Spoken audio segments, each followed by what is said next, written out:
بعيدا عن المواقع والمجلات والجرائد الثقافية، بنحاول نقدم محتوى مختلف بعيدا أيضا عن التطبيل وعن المجاملات.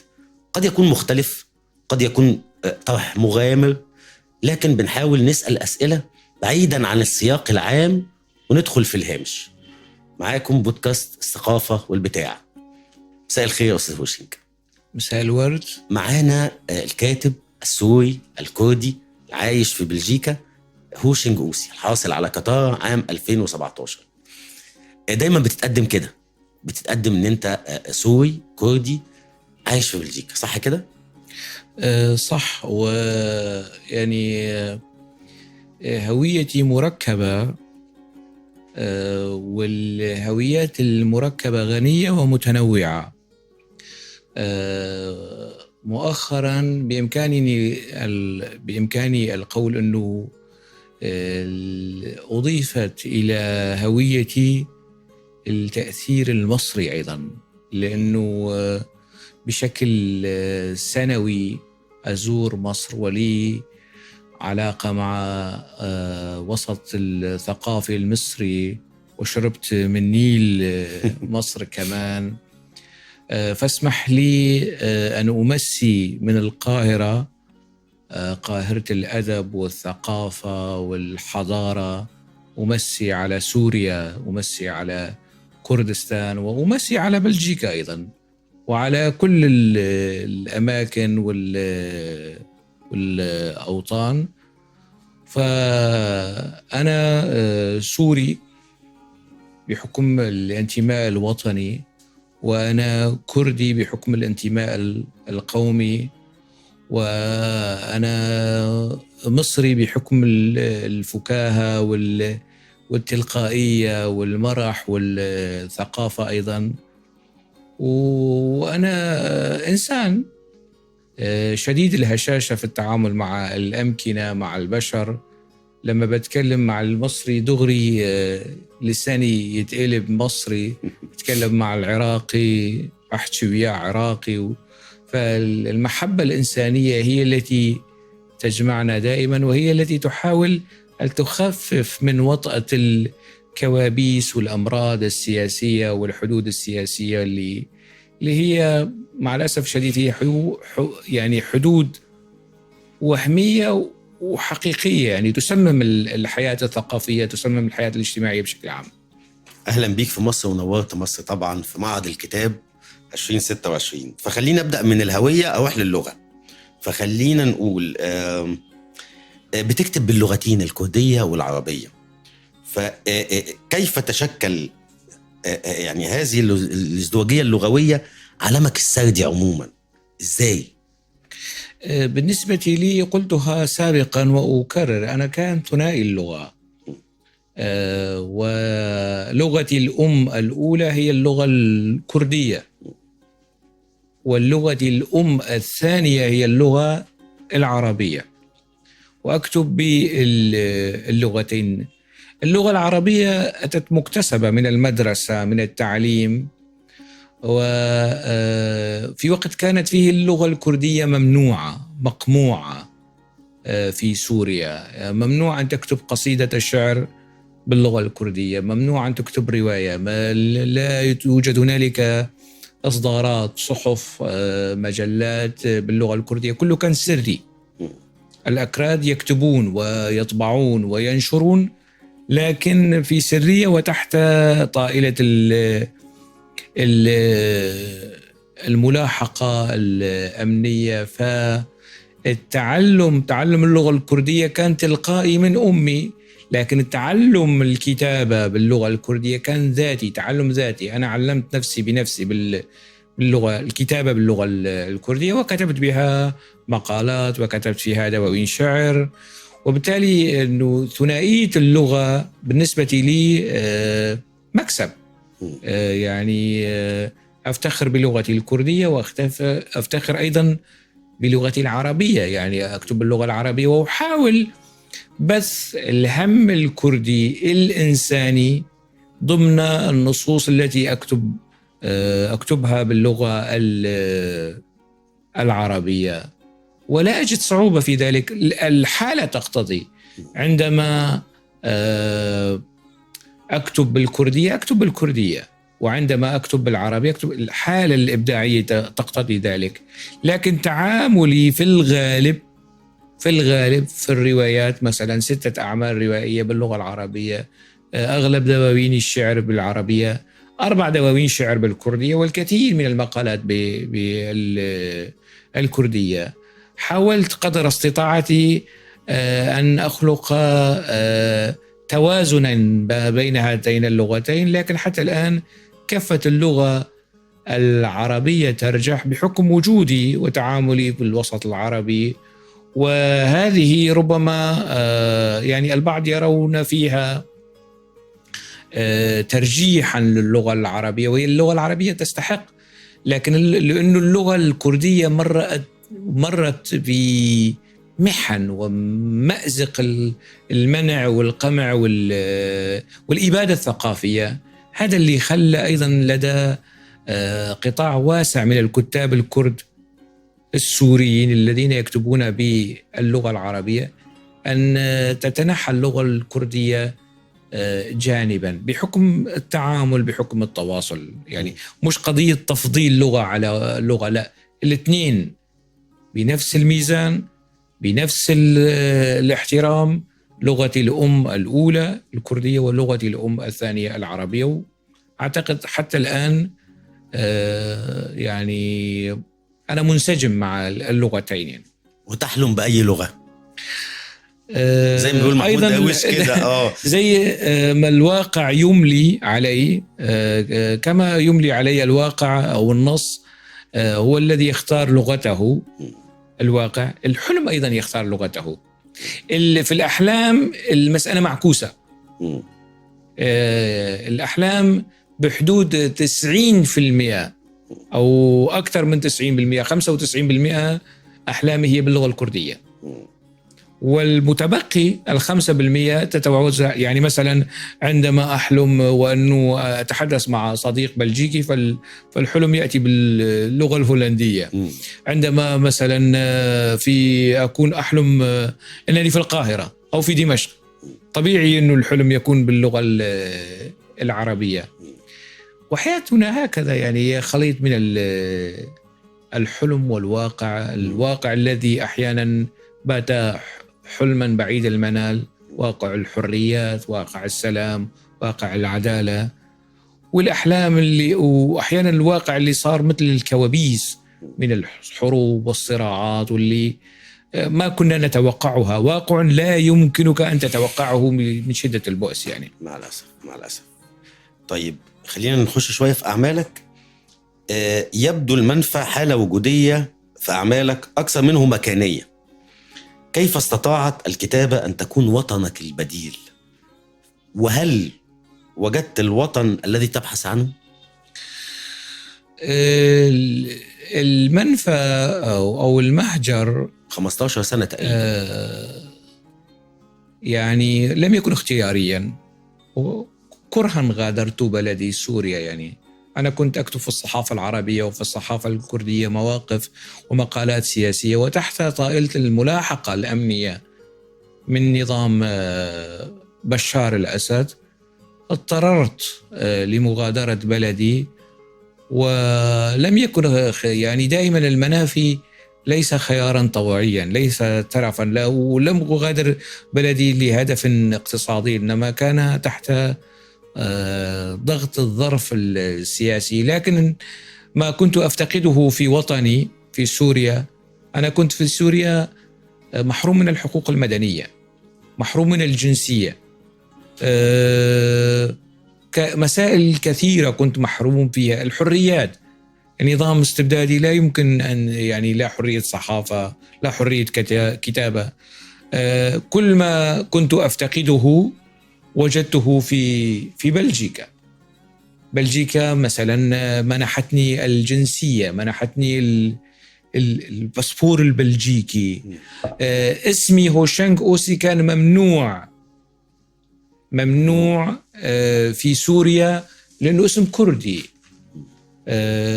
ممنوع طبعا، مش مسألة شخصية، قرار عام من النظام السياسي الحاكم، الأسماء الكردية ممنوعة كذا. فهذا الاسم مقبول، تم قبوله لدى السلطات البلجيكية وفي الباسبور هو شانغ أوسي.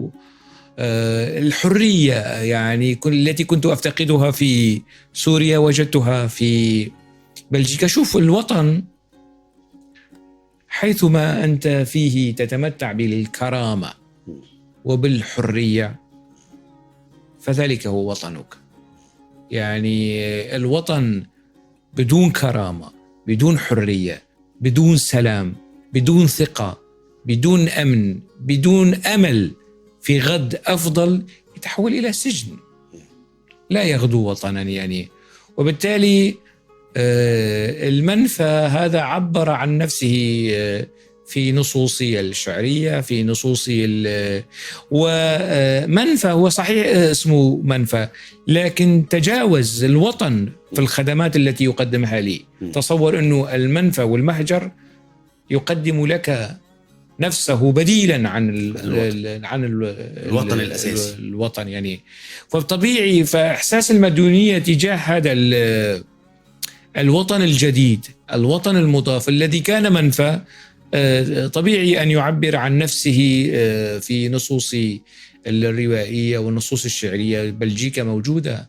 الرواية الأولى التي صدرت لي أهديتها إلى مدينتي، إلى مدينة أوستند البلجيكية.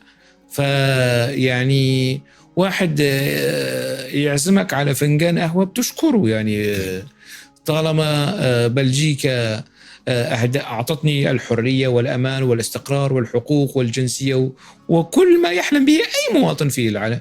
فطبيعي أن أشعر تجاه بلجيكا بالمديونية وبالاحترام وبرد الجميل. هذا الجميل يعبر عن نفسه في النصوص الروائية وفي النصوص الشعرية. هل توقفت الأسئلة الوجودية، الأسئلة النقدية في نصوصي فيما يتعلق بالوطن البديل؟ لا طبعا، تحولت الأسئلة. أسئلتي في سوريا كانت أسئلة الحرية، أسئلة العيش الكريم. أسئلتي في بلجيكا في الوطن الجديد أسئلة مختلفة تماما عن تلك الأسئلة. تغير الأسئلة، لا تنتهي، تغير شكل الأسئلة، طرائق التعبير عن الأسئلة، التواصل مع المجتمع البلجيكي. وباعتباري يعني عضو في نادي القلم الدولي ونادي القلم البلجيكي أيضا، خلق لدي شبكة من العلاقات، من التواصل مع البشر. هذا كله قيمة مضافة إلي، يعني مثل ما أتيت إلى القاهرة وأضافت إلي القاهرة، يعني رغم الفترة الزمنية اللي بعيشها هون، يعني 10 أيام وكأنه هي 10 سنوات يعني. وأيضا بلجيكا صار لي قرابة 15 سنة عايش في بلجيكا، 15 سنة عمر يعني. فطبيعي أنه هذا التأثير أن يعبر عن نفسه، وهو تأثير في جله تأثير إيجابي. والكثير من النقاد عندما يقرؤون النصوص الروائية لهوشانغ-أوسي يرون اختلاف في المزاج، اختلاف في الخيال، تعدد ثقافي، تعدد في الأمكنة. هذا من فضل المنفى الذي تحول إلى وطن يعني علي. متى يعود وطني سوريا إلى سابق عهده؟ عندما يتمتع فيه المواطن السوري والكردي والدرزي والعلوي والمسيحي والعربي والمسلم وكل تفاصيل المجتمع السوري بما يتمتع به المواطن البلجيكي والألماني والاسكندنافي. هكذا يسترد الوطن محبته في قلوب المواطنين. أنا لا أميل إلى ذلك البيت الشعري الذي يقول بلادي وإن جارت علي عزيزة وأهلي وأن ظنوا علي كرام. لا، بلادي لماذا تجور علي؟ وأهلي لماذا يظلمونني؟ أنا هؤلاء أهلي يعني. فأنا أميل إلى الجانب الإنساني، من يقدم لك حريتك، الأماكن التي تقدم لك حريتك وكرامتك الإنسانية وتحسسك بوجودك، وأنه أنت موجود على هذه البسيطة أو في هذه الحياة، تساهم، تتأثر وتؤثر. فهناك وطنك، قد يكون الوطن نصا أيضا، قد تكون الرواية وطنا موازيا أو وطنا بديلا. وأنا من الناس المتعدد الأوطان، يعني تبدأ من الشعر ولا تنتهي بالرواية. طيب بعين ذقاء اليمامة كده، استقاء للواقع السوري اللي موجود، هل ممكن يصير أو تصير سوريا كما تقول؟ يعني ممكن سوريا بالنسبة للأحداث اللي بتشوفها دلوقتي وبتستقرها، بعين ذقاء اليمامة كده، تفتكر ممكن بلجيكا تبقى أو سوريا تبقى زي بلجيكا؟ أحيانا ندخل في نقاشات مع السوريين عندما نطرح هذه القضايا، يقولون هذه سوريا وليست سويسرا، هذه سوريا وليست عندما ندخل في هذه المقارنات أنا أقول لا، يعني ما الذي يميز بلجيكا عن سوريا غير القانون؟ يعني بلد متنوع الثقافات ومتعدد القوميات في بلجيكا، بلد متعدد الثقافات والقوميات في سوريا. وحتى سوريا تتقدم على بلجيكا في مستوى التاريخ والطبقات التاريخية والثقافية، نحن أكثر غنى. والمناخ السوري على مستوى المناخ، على مستوى التنوع الجغرافي، أكثر غنى من بلجيكا.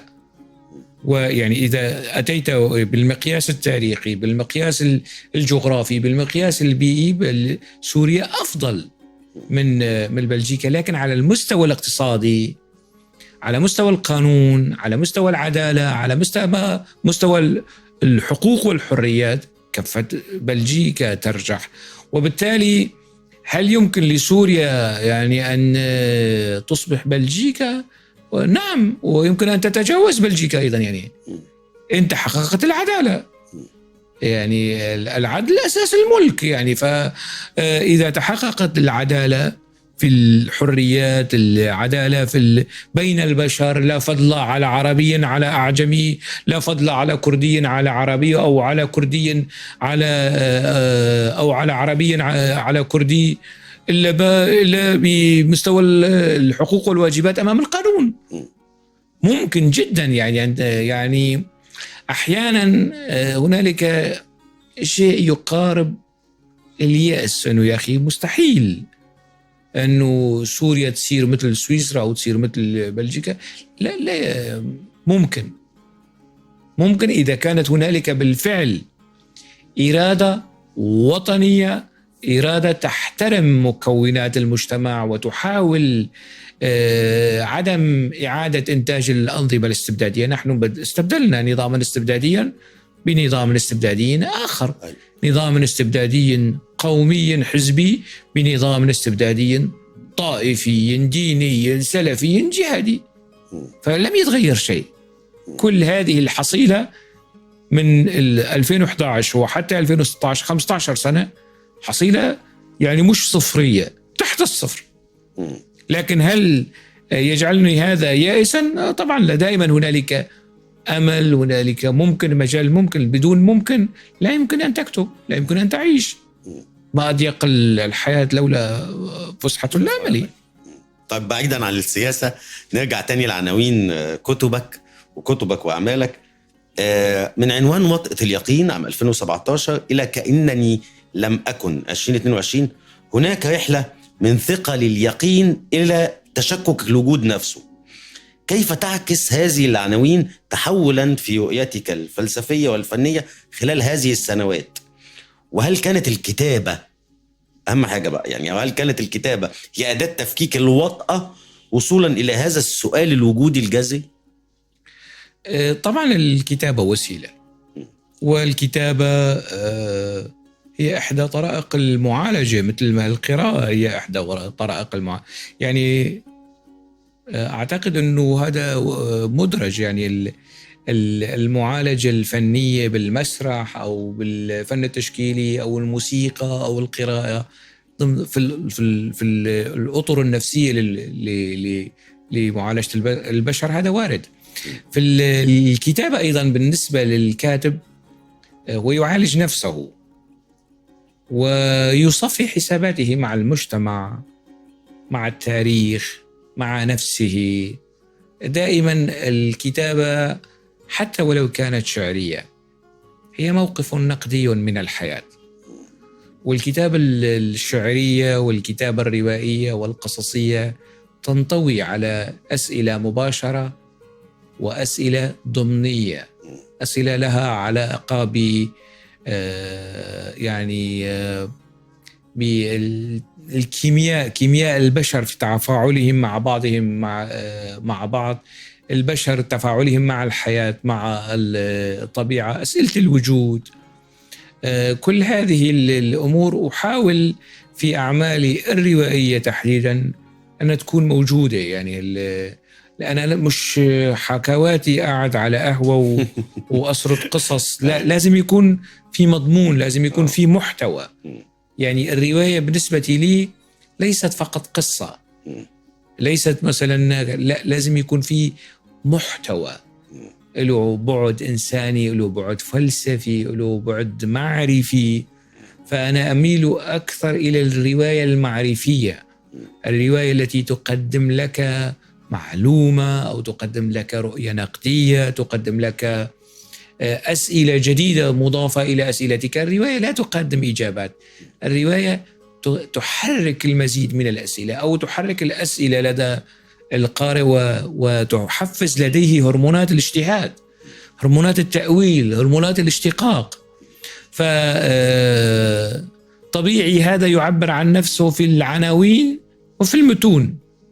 مثلا وطأة اليقين اللي حاولت في هذا العمل، وهو العمل الأول لي، أن اليقينيات الأيديولوجية الدينية منها والدنيوية اليسارية القومية، في شوية يقينيات تكلست لدى الإنسان، وهذه اليقينيات عبء. شوف الفلسفة يعني مضمار أو حقل أسئلة، إذا خلت الفلسفة من الأسئلة تحولت إلى دين، إلى يقين، إلى قيد، إلى سجن، يعني تعمل بلوك على العقل، خلاص تغلقه، تحولت الحياة إلى دوغما، إلى يقينيات مطلقة. اليقينيات عبء على العقل، وطالما هي عبء على العقل فهي عبء على المجتمع وعلى تطور المجتمع. أنا وظيفتي أو ما أجده أنه هي وظيفتي في هذه الحياة أن أحرك الأسئلة وأضيف الأسئلة، وللناس أن تختار الأجوبة، يعني خارج ما هو مألوف أو متوارث من يقينيات. دائما كأنني لما أكون مثلا، العنوان جاي من قصيدة لمحمود درويش، تنسى كأنك لم تكن، تنسى كمص عطاء. وأنا ذاكر في الرواية أنه العنوان من وين جاي، يعني التناصل المحمود، مش جميل، أيوة مش التناصل يعني الاختلاس اللي هو سرقة أصلا أو اختلاس متغطي تحت عناوين التناص وفتاوى التناص والقصص دي يعني. فأحاول قدر استطاعتي أن في العناوين والمتون يعني أن تكون لدي علاقة وطيدة أو وشيجة أو مع الأسئلة، علاقة يعني أحترم الأسئلة لكي تحترمني الأجوبة، أو أحترم الأسئلة لكي تحترمني الأسئلة أيضا يعني. فدائما أنا أسأل، والكائن نحن كبشر، يعني كبشر ندخل هذه الحياة بصرخة عندما يولد كلنا، يعني ولدنا بتلك الشهقة، بتلك الصرخة، ندخل الحياة بصرخة، ويعني من العيب علينا أن نغادر الحياة ونحن صامتون. ينبغي أن نصرخ، ينبغي أن نقول، ينبغي أن نضيف. أن نترك أثرا يدل على أننا عشنا في هذه الحياة. يعني نروح كده ونجي كده وبدون أسئلة، ويعني يعني وكأننا لم نكن يعني. فالعناوين الأخرى مثلا سماوات قلقة، الأفغاني سماوات قلقة، دائما هنالك تحريك لقلق الوجود، لقلق المعرفة، لقلق الأسئلة، بالوكالة عن الغيب. العنوان رواية من الخيال العلمي، يعني بالوكالة عن الغيب، الغيب اللي هو مجهول بالنسبة إلينا أو مكشوف لدى البعض من المتصوفة، مكشوف عنه الحجاب ومكشوف عنه الغيب، ومقولات أنه فلان يرجم بالغيب. فالعناوين زي دي تستفز الاجتهاد عند القارئ، مبني للمجهول. مثلا الرواية الأخيرة عنوان يأتي من قاموس النحو والصرف، أنا قلت يعني إيه يعني نغلق هذا القاموس؟ لا، يمكن يعني أن نأخذ شيئا، أو مثلا يمكن تقرأ الرواية مثلا عنوانها ممنوع من الصرف، أول ما يصدمك يعني إزاي؟ يعني نحن في التعابير المجازية نقول مثلا فلان نكرة، هو موجود لكن نقول عنه مجازيا أنه نكرة ممنوعة من الصرف أو كذا، أو فلان مفعول به أو مفعول فيه في التعابير المجازية بنقول. فهل هنالك حرج أن نأخذ من قواميس النحو والصرف عناوين لمتون رواية؟ لا. طيب ده بمناسبة العناوين بقى، كتابك الجديد اللي نازل في معرض الكتاب، هاء الغائب، هاء دي ايه المقصود بيها وليه غايب؟ يعني هاء الغائب دي، هاء دي المقصود بيها هوشنج مثلا، مقصود بيها ايه؟ لا طبعا مش مقصود فيها يعني مش الحرف الأول من اسمي، يعني أنا موجود معاك يعني وموجود بنصوصي لو الكتاب معمول له إخراج فني بديع قوي يعني، وإحنا عايزين نذكر الناشر أستاذ محمود عبد النبي، صح كده؟ يعني عايزين نشكره على الطبعة الجميلة دي قوي قوي قوي قوي. بصراحة أنا كمان يعني عجبتني الطباعة الأنيقة والإخراج الفني، وأنا سبق يعني شكرت الدار على الحرفية في الإخراج على صفحتي على الفيسبوك يعني شكرتهم وبكرر الشكر. هاء الغائب يا صديقي أيضا فيما يتعلق بالعناوين، يعني أنا عندي هذا الهاجس المتعلق بالعنونة بالعتبات، إنه من خصائص الكاتب أو الكتاب الناجح حتى في الماركتينج في التسويق إنه عنوان يكون جاذب، يعني يخلق سؤالا إيه هاء الغائب ده، ما المقصود منه؟ هل هذا عمل روائي؟ هل هذا عمل قصصي؟ هل هذا عمل شعري؟ لا، ما مكتوب عنوان فرعي آراء في الأدب والكتابة. بس الناس ما بتشوفش العنوان الفرعي، بيشوفوا الأساس، العنوان الأساسي. أيوة. أنا لا يمكن أن أعطيك إجابة قطعية في هذا الموضوع. جميل. ليه؟ لأنه أنا إذا أعطيتك إجابة واضحة والمقصد من هاء الغائب فأنا أصادر رأي القارئ أنه هو اللي يجتهد لماذا اختاره شانغ هاء الغائب عندما يقرأ المقدمة. وأنا كاتب هذه ليست مقدمة كمان، يعني مقدمة الكتاب هذه ليست مقدمة يعني. فعندما أقول رأيي لماذا اخترت، فأنا أقوض ملكة الاجتهاد عند ملكة التأويل والقراءة. فأنت يا ريت تعفيني من الإجابة. لا أعفيك، بس عموما في الفهرس كده هتلاقي فيه قراءة الأعمال كتاب كتير قوي، يعني هو باين متنوع جدا، يعني عملين لجان دوست، عمل علي عطا، عمل لنوع ناجي، عمل لوحيد الطويلة، أعمال كتير قوي بتقراها، عمل لعبير العطار، بتقرا الأعمال. وأنا بشوف نقدك، أو أنا بشوفك، يعني دي وجهة نظري أنا الشخصية، بشوفك ناقد من الدرجة الأولى.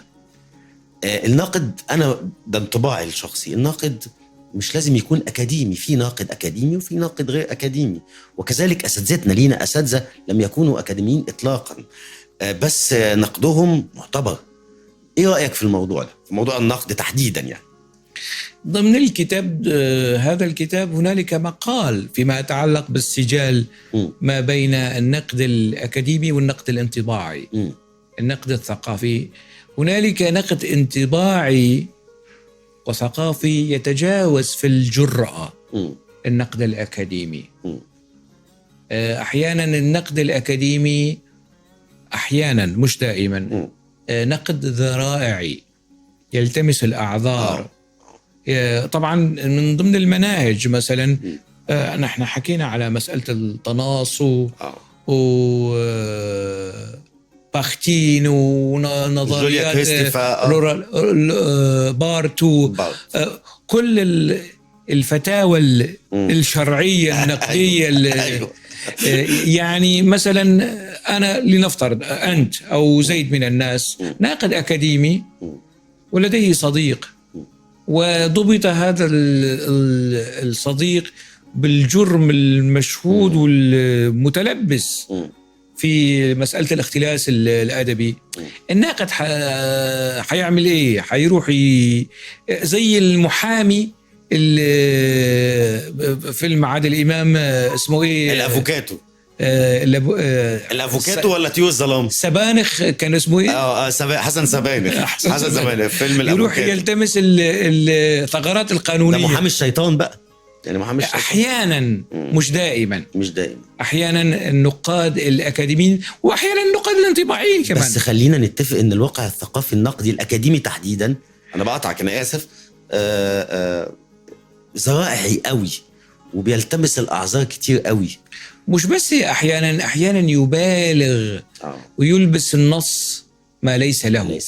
يبالغ في الاجتهاد، يعني شطط في الاجتهادات التأويلية للنص، ويلبس النص ما ليس له. بيكون زي تشات جي بي تي، يعني نص متواضع عادي، يعني بيقول لك ممتاز هذا النص الشات جي بي تي يعني.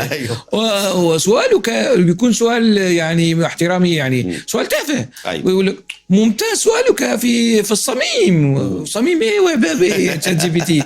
احيانا النقاد الاكاديميين الذرائعيين وهم مهرة جدا في المواضيع، زي الرجل الدين السلفي انه حدث انتهاك ما فبيلاقي فتوى للقصة دي.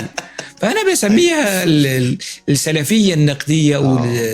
فأحيانا النقد الأكاديمي مهم، لا دائما، مش أحيانا، دائما مهم، دائما ومطلوب، لكن أن يكون يراعي ضميره، يراعي ربنا في الأكاديمية، يعني ما يكونش زي حسن سبانخ وبيدور على ثغرات قانونية عشان يطلع الكاتب المزيف أو الكاتب المدعي أو الكاتب المختلس زي الشعرة من العجينة. ده مرفوض بالنسبة لي. طبعا ليس كل النقاد الأكاديميين كده على الإطلاق، لا يفهم هذا الموقف على أنه تعميم. والنقد الانطباعي أيضا مش كله نقد انطباعي، يعني في منه كمان شطط وأي كلام وصف كلامه، والشات جي بي تي بيساعد في القصة دي كتير. في الكتاب ده في مقال نوع من السجال، متى يتقدم النقد الأكاديمي على النقد الانطباعي الثقافي، ومتى يتقدم النقد الثقافي الانطباعي على النقد الأكاديمي. أعتقد أنه الفيصل في الموضوع ده هو الضمير مش المنهج. الضمير والذائقة يعني، والقارئ بإمكانه يقرأ ويتابع. في كتاب أكاديميين لكن بيكتبوا بلغة سلسة، بلغة صحفية، بلغة مريحة. مثلا الدكتور عادل درغام أستاذ وأكاديمي، لكن المقالات اللي بيكتبها وبينشرها في القدس العربي أنا ذكرتها له بشكل مباشر. هي أقرب للقارئ وأكثر سلاسة من البحوث والدراسات اللي فيها لغة نشفة، لغة أكاديمية، يعني اللغة يعني لغة. وكثير يعني مثل الدكتور عادل ضرغام في غيره نختلف نتفق معهم، لكن سلاسة اللغة، بساطة اللغة في إرسال القصة دي. أنا نفسي لا أجد يعني مسؤولية يعني أنه أقول عن نفسي ناقد. يعني هذا كتاب ينتمي، أجد يعني إن سألتني كقارئ كمتلقي، ينتمي إلى النقد الانطباعي الثقافي. لكن وجود كتاب هل يمنح الكاتب أن يصف نفسه بأنه ناقد؟ أنا ما بشوفش نفسي، أنت بتشوفني أنت حر يعني، لكن أنا لا أجد في نفسي. ده مش تواضع، مش قضية أنه تواضع، لا أنا عندي الأنا التي أحبها وتعبت عليها. أيوة، لأنك شاعر في المقام الأول، كنت شاعر، ففي أنا موجودة.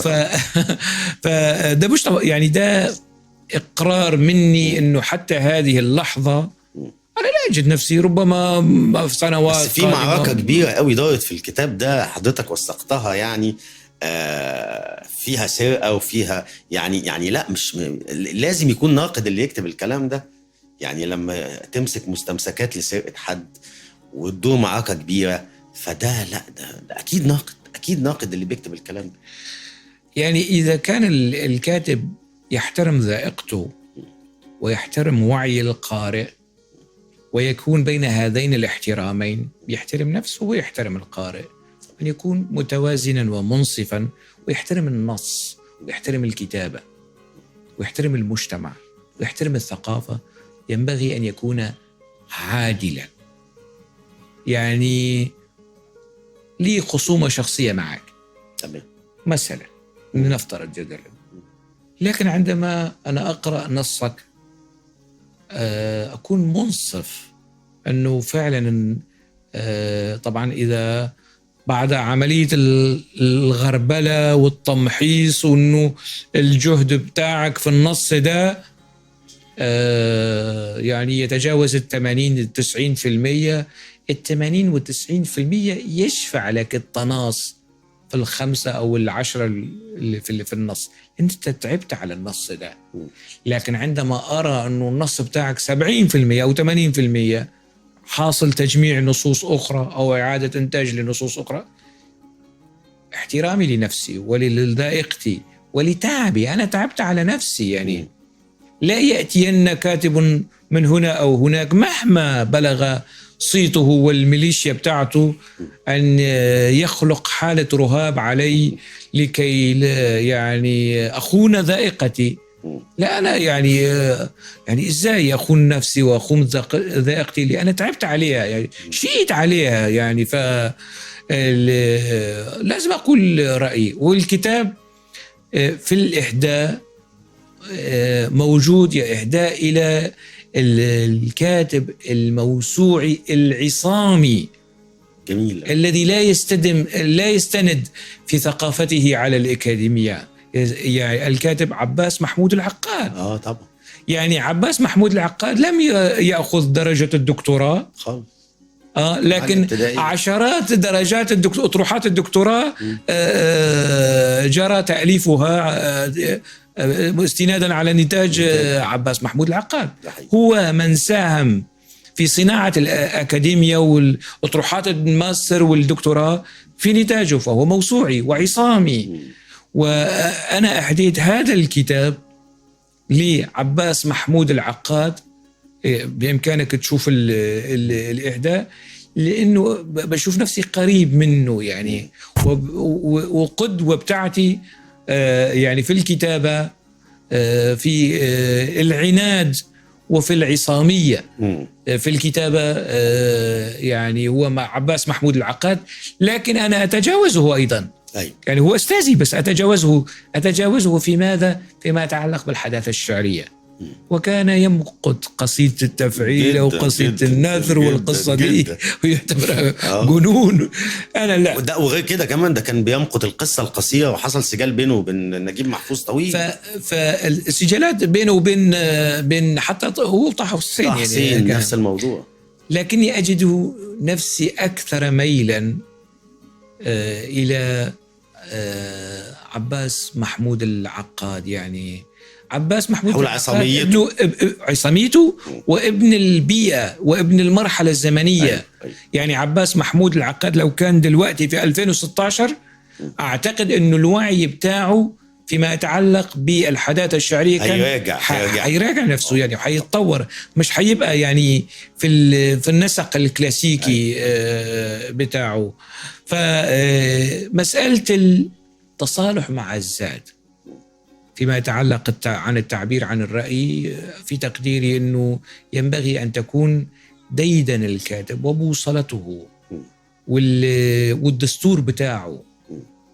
على سيرة البتاع، أنت البودكاست بتاعك اسمه الثقافة والبتاع. أنت إيه قصة البتاع؟ خليني أنا أسألك. طيب اسألني، ماشي، مفيش مشكلة. البتاع ده لفظة دارجة. لما عاوز مثلا أقول أشاور على الحصان ده فأقول لي تناولني البتاع ده أو البتاع ده، فهي لفظة رائجة ما بين المصريين. استغلها شاعر كبير عمنا أحمد فؤاد نجم، استغلها شعريا كتورية على الانفتاح الاقتصادي، وكان ليه قصيدة بديعة اسمها البتاع، اسمها كده البتاع. فبيقول في مطلعها: يلي فتحت البتاع فتحك على مقفول. هو مش عايز يقول الانفتاح الاقتصادي عشان هو يعني نكل بيه كتير قوي ايام عبد الناصر وكذلك السادات، فحب يوري الكلام فقال: يلي فتحت البتاع فتحك على مقفول، لان اصل البتاع وصل. وبيكمل.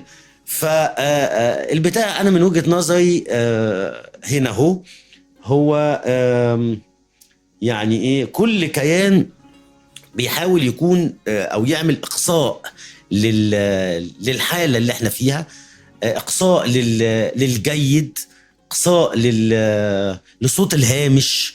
فده انا قناعتي انا بالنسبة للبتاع. يعني أنت أنا تجنبت الإجابة على هاء الغائب وشو خلفيات هاء الغائب، أنت أجبت عن البتاع. المهم على سيرة البتاع، مرة شاعر معروف في إحدى العواصم العربية التقينا مصادفة،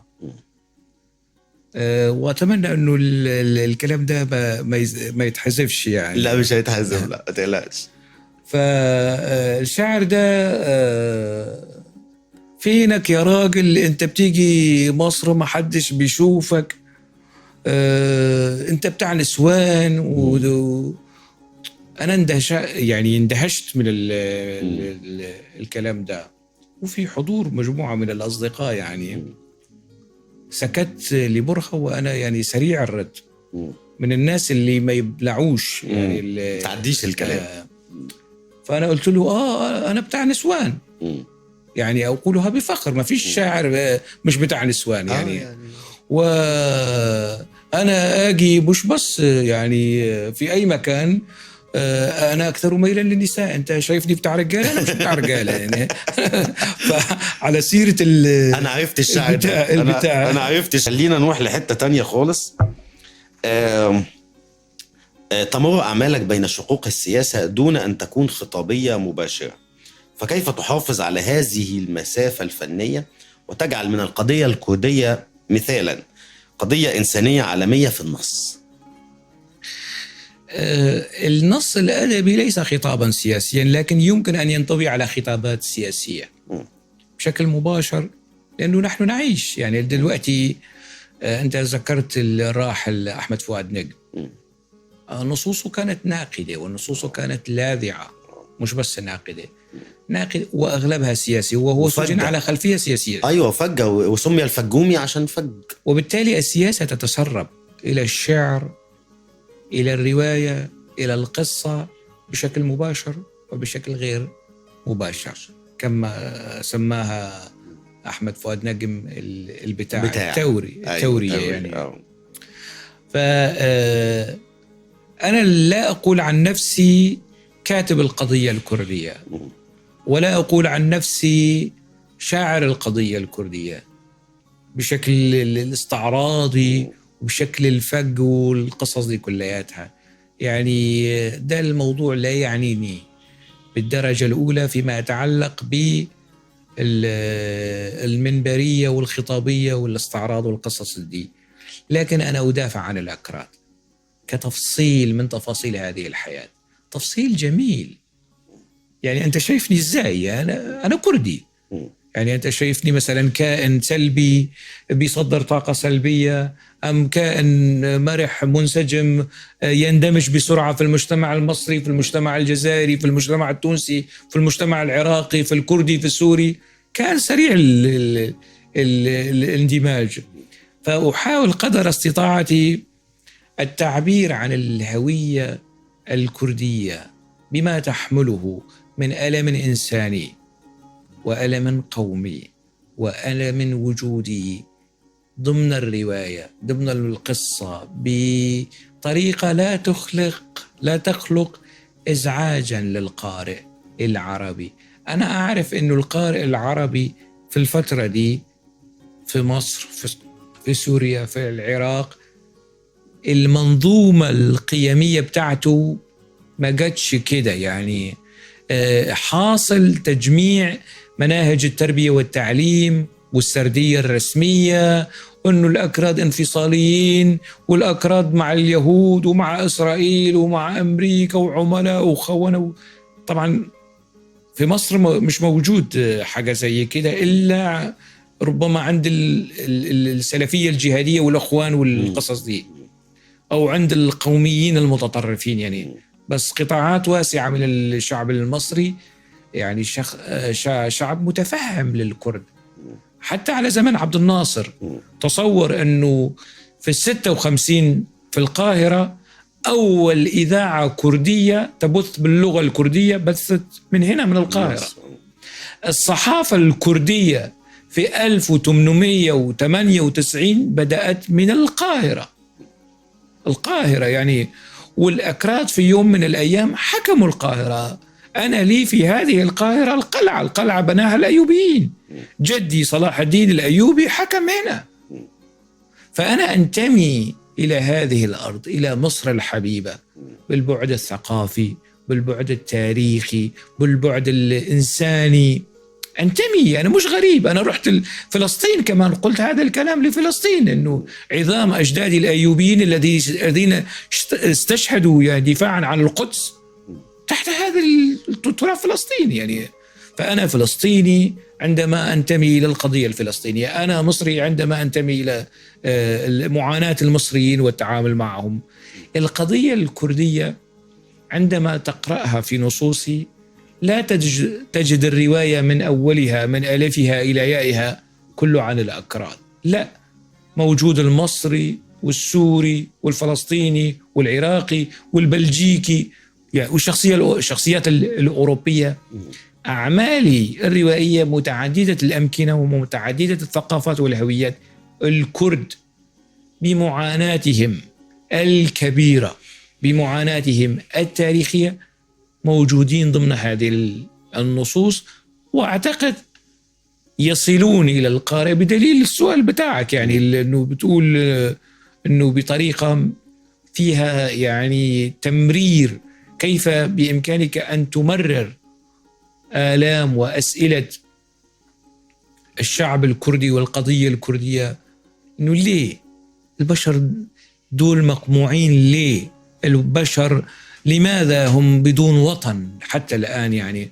فالأسئلة دي أحاول قدر استطاعتي أن أمررها بسلاسة حتى الناس تفهم، بعيدا عن السرديات الرسمية اللي بنشوفها في الإعلام، واللي بنشوفها كذا في يعني إعلام بشار الأسد، إعلام الجولاني، إعلام صدام حسين، إعلام كل الإعلام اللي كان، إعلام التركي، إعلام الإيراني، كل الإعلام الأنظمة الرسمية التي استهدفت الكرد. أحاول قدر استطاعتي أن أمرر هذه الأسئلة بسلاسة كجرعات الدواء يعني، مش بفجاجة أو تخلق حالة من الصدمة يعني. جميل. طيب، بما أنك حارس للشأن الكردي سياسيا وثقافيا، كيف ترى المشهد الثقافي الكردي أو الثقافي في سوريا عموما في ظل الجولاني؟ والله مشهد زي ما تقول انتوا بتقولوا هون في مصر مطين بطين. مطين بطين. زفت يعني. زفت مع هذا السقوط المدوي للكثير من المثقفين. يعني مثقفين درسوا في السوربون وأساتذة في السوربون في باريس، مثل يعني نذكر أسماء أيضا يعني لا حرج من ذلك. لا تفضل. مثل برهان غليون. شخصية مثل برهان غليون مثلا بشكل مباشر أو غير مباشر يروج لنظام سلفي جهادي مثل نظام الجولاني. شخصية مثلا مثل مين بدك، كتاب كثر يعني صاروا ينحازون، زالت عنهم تلك المكياجات عن الديمقراطية، عن اليسار، عن الليبرالية، عن الاعتدال، عن الوطنية. الآن الميل ميل طائفي. هنالك تبرير للمجازر التي جرى اقترافها بحق العلويين. هنالك تبرير للمجازر التي اقترفت بحق الدروز. أنا شفت يعني هنا حتى سائق تاكسي دخل معايا في نقاش عادي، مواطن عادي يعني إنسان عادي، إنه اللي قرأ في مذابح في السويداء عادي. ليه؟ قال لأنه رفعوا علم إسرائيل. رفع العلم كان نتيجة، كان ردة فعل. يعني اللي أنقذهم ومنع المجازر دي مش السعودية، مش قطر، مش لبنان، مش الأردن. اللي منعت المجازر في حق الدروز كانت إسرائيل. وإسرائيل منعت المجازر دي مش حبا في الدروز، لأنه الدروز اللي في إسرائيل، الدروز اللي في فلسطين، في الجيش الإسرائيلي وفي المخابرات وفي المؤسسات ومواطنين في مثل المواطنين الفلسطينيين. يعني أفيخاي أدريعي البديلة بتاعته ما أعرفش اسمها إيه، بنت في الجيش الإسرائيلي من العرب، من البدو. البديلة لأدريعي يعني دلوقتي عربية ومن البدو. فالناس بتشوف النتائج لا ترى المقدمات. المشهد الثقافي في سوريا حاليا بائس. عندنا وزير ثقافة ما يعلم به ربنا يعني، وطائفي، أنه دمشق لنا إلى يوم القيامة. المقصود بالأمويين، أنت حتجيب الأمويين منين؟ دول قردوا يعني، حتجيب وبني أمية ودلوقتي بيتغنوا وبنو أمية وأصلهم ذهب. شوف من لما قال الجولاني ظهرت مظاهرات ضد مصر وضد زعيم مصر، ضد رئيس مصر، ضد الشعب المصري. ما شفتش يعني الكثير من المثقفين العرب السوريين لم ينتقدوا.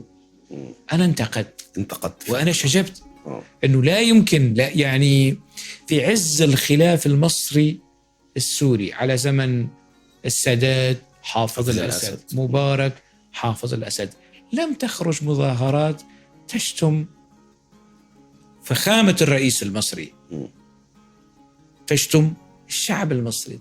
أنت لما تشتم زعيم أو رئيس مصر أو كاتب مصري وكأنك تشتم كل المصريين. كل المصريين فعلا. يعني شوف الموقف الثقافي، الموقف الأخلاقي مع الأسف الشديد اللي بيعيشوا في سوريا من المثقفين واللي بيعيشوا برات سوريا من المثقفين، وخاصة السنة لم يشجبوا هذا السلوك العدواني السافر ضد مصر. يعني ده في ميزان الثقافة والأخلاق حتسميه إيه؟ طيب واحد يقول لي إنه تقية مثلا. لا ده انحياز، مش تقية. يعني دول ما تضامنوش مع يعني هؤلاء لم يتضامنوا مع الضحايا في السويداء ولم يتضامنوا مع الضحايا العلويين ضحايا نظام الجلاء. أنت عاوز يتضامنوا مع الشعب المصري؟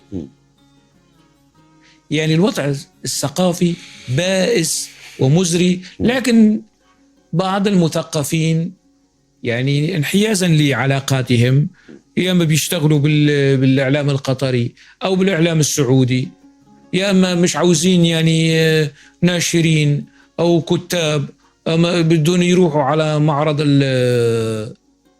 القاهرة، عفوا دمشق للكتاب. حاليا نظام الجولاني عاوز يعمل المعرض ويستقطب، ربما يستقطب كتاب مصريين كمان، أنا ما أعرفش، لكن يبدو لي أنه النظام يحاول أن يصدر نفسه ثقافيا. أنا كسوري ضد هذا النظام، أنا مش سياسي، يعني كموقف وطني وموقف ثقافي وموقف أخلاقي، ده نظام انتقالي ومؤقت، وأجرم بحق سوريا والسوريين وأجرم بحق العرب.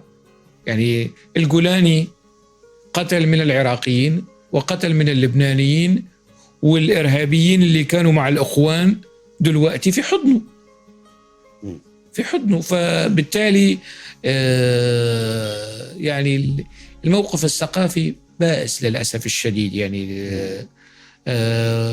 ولا يبشر بخير. يعني لا، وأنتوا عندكم مثلا يعني أحمد موسى، ده احنا مليان عندنا أحمد موسى وبصراحة أقولها، يعني بصراحة جزمة أحمد موسى أحسن من